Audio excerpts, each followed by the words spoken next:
Hello, everyone, and welcome to the first development update and community Q&A session for 2021. We made it through 2020. We're not out of the woods yet, but here's hoping that we're going to have a much better year. And I'm excited to get into latest updates, what's upcoming on the roadmap for D&D Beyond. We have a data update. It's been a while since we've had one of those, so some top fives for 2020. And then we're going to leave as much time for questions as we possibly can at the end. If you have questions, ask those in chat. If you've joined us before, you probably know the drill, but if you're new, just type the word question and then follow that by the actual question itself, and then we're collecting those throughout, and we'll get to as many as we can at the end of our show. Latest updates. So back in the saddle. So the team is settling in. It was a whirlwind week last week. How many weeks into this are we already? So I guess this is the second week. So last week, the team getting back from our extended holiday break, and just getting our sea legs under us yet again. But we really are excited about everything that's coming in 2021. We've got got a pretty great update coming probably in the next month or two here that's going to be pretty epic. So we're excited about everything that's in store for this year, and we're really happy that you're riding along with us, and excited to be back. Tasha's Cauldron of Everything. So some of the post-release fixes, we had a very abbreviated time with the material and content for Tasha's before the actual release. And so we are playing a little bit of catch up here, but we do have custom lineage in place. I am told that right now that the size on custom lineage, so medium or small, is not quite working at this point, but we're going to get that updated. But the rest of that, if you're playing a medium creature, you are able to use custom lineage right now. We got Monk's dedicated weapon in place for the optional class feature, and then Artificer infusion limits are being respected now. So we're going to continue to chip away at all of those, that plethora of new rules content that Tasha's Cauldron of Everything added to the game. And we are very, very close on class feature feats. So that would be, I think it's, what is it? It's Eldritch Master or something like. I can't remember what it is. I get it on virtually every warlock character that I've been playing lately. But all of those feats that provide maneuvers, invocations, infusions, etc., are also very, very close, and we'll keep you posted on that. And if you were living under a rock and didn't hear, a new book is coming out on March the 16th that is called Candlekeep Mysteries, written by an incredible cast of guest writers that is going to be really exciting. I love the concept of some bite-sized, one-shot friendly adventures that you can pop into pre-existing campaigns or to just play for a single night with your friends. All of that really, really exciting, and we're going to have that on D&D Beyond, and you can pre-order that today. We will have pre-order bonuses, but probably factoring in the holiday break, we kind of got this word on this one a little bit later than typical, but you will see those pre-order bonuses come along as well, and we'll reveal what those are as we get closer to March 16th. Check it out. All right, upcoming general feature system. So this is the system that we are making that is trying to catch up some of the very kind of smaller priority rules that have come up in the past, epic boons, those kinds of elements to the game.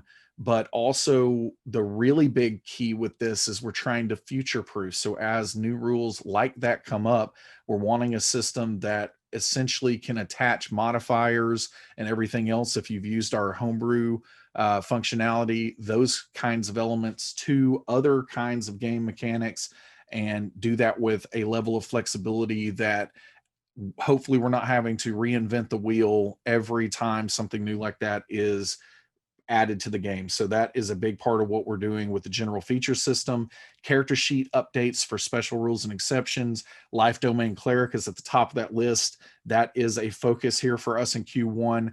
Shared dice rolling and the game log. That is coming very, very soon. We're starting to look at it internally. Really, really excited by what we're seeing here. And I think you're going to be blown away by how much easier it makes playing together, seeing roles between everyone else in the party, and so on. So we'll keep you posted on that. And then I'll mention simplified character data. So this is not incredibly exciting to many of you out there, but one of the things, this is an infrastructure type update that we're doing that will really unblock some of the work that we've been trying to do on the combat tracker. What we discovered is as we started adding and integrating some of our character data into the combat tracker, i.e., tracking hit points, even trying to get to a point where, initiative was being rolled, all those elements that need character data, we were pretty much killing our database because we were, that information was not streamlined enough. And so this is an effort that we're going through. Our characters team is focused on getting that in a place where then it will unblock what we're wanting to do to really get the combat tracker and all of that ready for prime time. So all of that is also very near future and kind of in the on deck status, and we'll keep you updated on all that's going on here. And as new things come along, as we're listening to the community and getting your feedback, we'll add those changes in here as well. All right, I think it's data. Yeah. So we got some data here. So 2020 top 5. So just really, really quick, what's going on with this, because you're reading ahead and probably not listening too much to me anyway right now. But top 5s, the asterisk there, these are all for characters created last year only. So this is not historical data all the way back, 3 years of D&D Beyond that we're looking at. So this is what was hot in 2020 throughout that entire year. So this one always is interesting to me. Most popular character names: Bob, Jack, Cleric, Ash, and Monk. So I don't know what you can read into those however you would like. I don't know what I mean. Bob and Jack maybe make a good bit of sense there to me. I'm not sure where all the clerics are coming from. But maybe people are just naming generic clerics that because nobody in their party is playing a cleric. Then they name their character cleric in order to plug those gaps in parties sometimes. And then Ash, I get that one a little bit there too.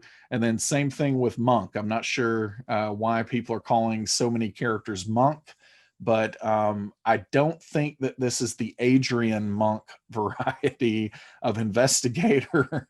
Probably the kicky punchy kind, but either way, those are the top 5 character names created during 2020. Most popular races: human always is at the top, no matter what. Human's always there. Half elf, dragonborn. Maybe I can throw out a challenge for 2021. Let's see if something can unseat humans. So, and now people are going to go and create, 16,000 elves or something else to try to, unseat humans. But human, half elf, dragonborn, tiefling, and half orc, most popular there. Most popular classes. This one is interesting to me because this one is not following the trend for the overall data that we have historically, and it's not the original 4 like it typically is. So at various points in the history of D&D Beyond, we have seen fighter, again, just like humans, fighters always at the top. So challenge there too, maybe, but fighters always at the top. Typically cleric is second place here, and you'll notice that cleric characters created last year not even in the top 5, and then typically rogue, and then that 4th spot has been a wizard historically, but then warlocks actually unseated wizard at some point in year 2 somewhere, if I'm remembering correctly. But as of just last year, the characters created fighter, rogue, barbarian, wizard, and then paladin. And cleric's not in this list, and warlock's not in this list either. So I think that's pretty fascinating. And I wonder what trends were happening as characters were being created last year that produced those kind of results. Most popular subclasses. So this is, again, regardless of class, going down to that subclass level. Draconic Bloodline is always a popular one. I think up until recently, it was, and it may still be very, very viable if you're going with that sorcerer route. The Fiend on the Warlock side, Life Domain Cleric has typically historically been the most created subclass on D&D Beyond, but it's in the top 5 here. Champion and the Hexblade, always popular as well. So those are specifically the most popular subclasses. And then most popular spells chosen is what we're saying here, because some of them are cantrips, but then some of them, I think are, some of them selected or prepared. So known spell or prepared spell. And you see Cure Wounds is, again, always at the top. And we're seeing that play out here. This is a dangerous world for these characters, and Cure Wounds is always popular. Mage Hand, I never leave home without Mage Hand. If I'm playing a character that casts any spells, they always have Mage Hand, so I get that one. Detect Magic is a helpful one. Prestidigitation and Firebolt. So those are the top 5 spells chosen in 2020. So we may do some more of those. We will also take a look at some of the Tasha's Cauldron of Everything subclass and feat data at some point in the coming weeks, because we're finally starting to get a good bit of data with those. So we'll have some further updates with what's going on in the state of the meta game and Dungeons and Dragons out there a little bit. I'm kind of saying that jokingly, because that's a very video game thing, and we joke about it internally a lot. But ultimately, just seeing like what are people playing from the new options that were provided in Tasha's Cauldron of Everything. We'll take a look here in the near future on that as well. If you have any requests for some of this kind of data, you can also let us know, and we'll see what we can do about that.